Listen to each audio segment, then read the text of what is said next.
Hey guys, it is March 19th, 2025, and it is a Wednesday.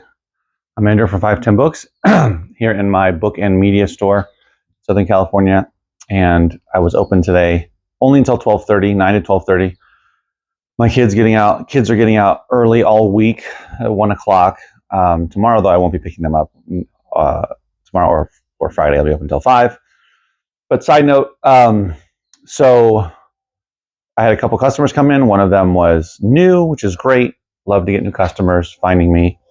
Bought some books and DVD.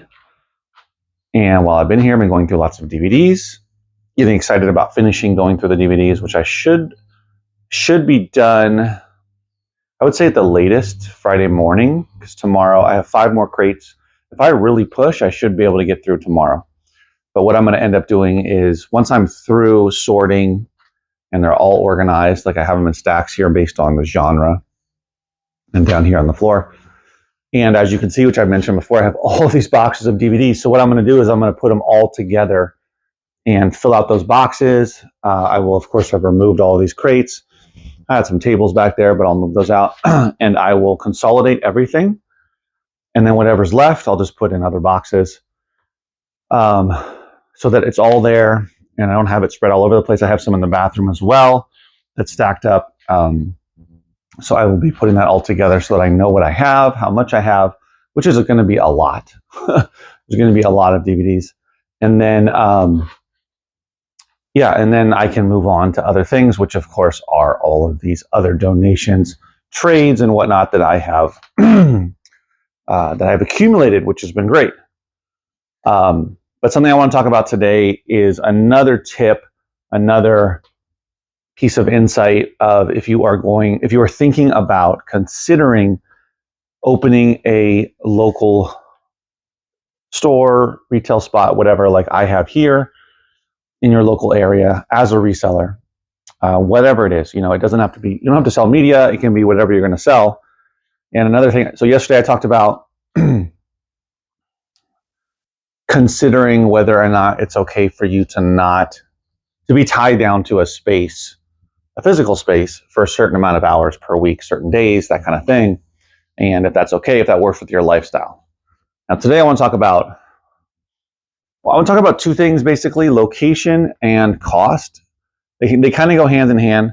So, where are you going to find a place? Obviously, it's not going to be a storage unit because you can't have a retail store in a storage unit. Although it seems that some people do work out of storage units more than just storing their inventory. They also print labels and stuff like that. But in terms of having a store, of course, you can't use a storage unit. I started with a storage unit, just using it as a place to store all of my Gaylords and all of my inventory and sort.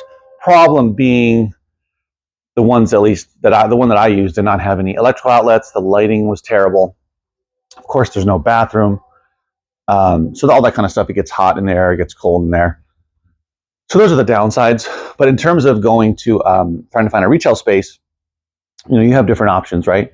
Of course, location, in terms of location, ideally you want it to be around where people are walking around, but those tend to be more expensive, which is where cost comes in.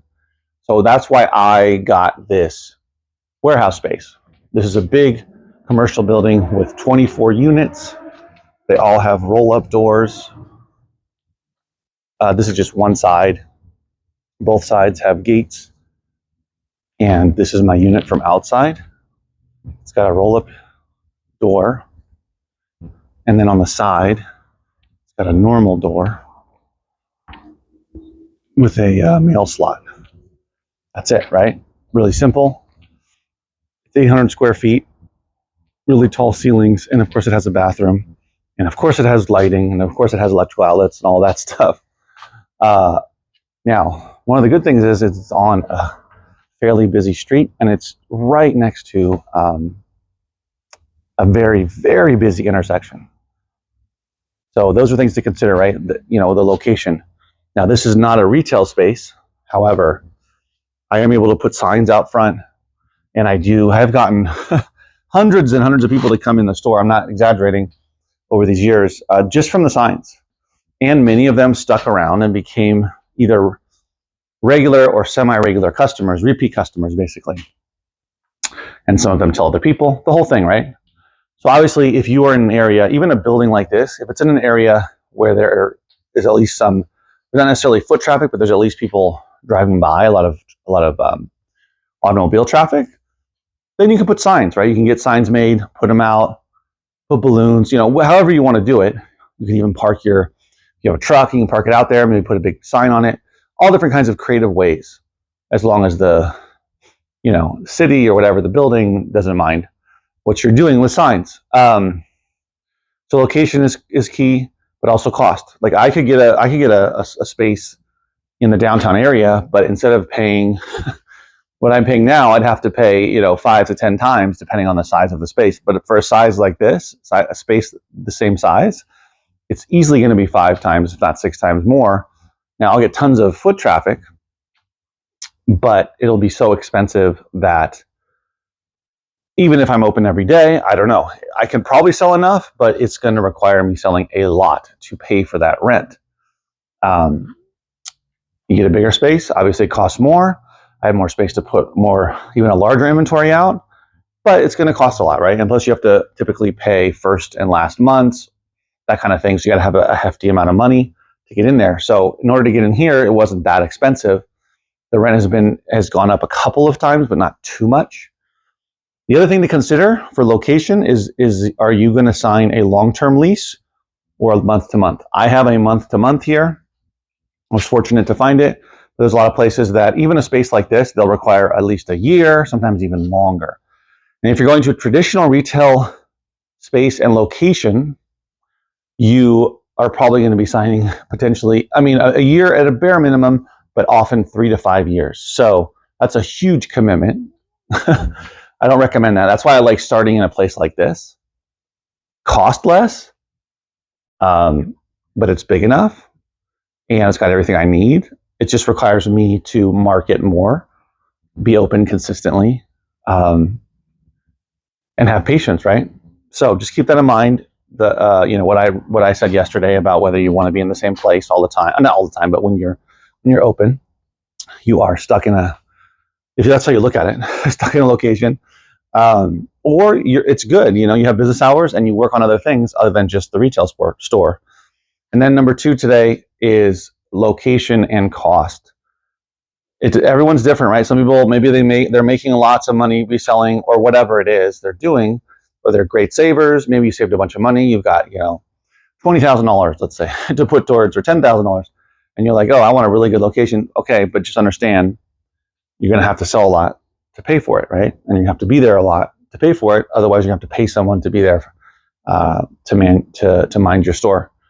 So the things to keep in mind is cost and location. Now sometimes you can get a space like this where I am, and there's a lot of traffic. Like this kind of place could be right off, or even facing. Typically, it's not facing, but right off a super busy street. Like the street I'm on isn't as busy as the intersection, where there are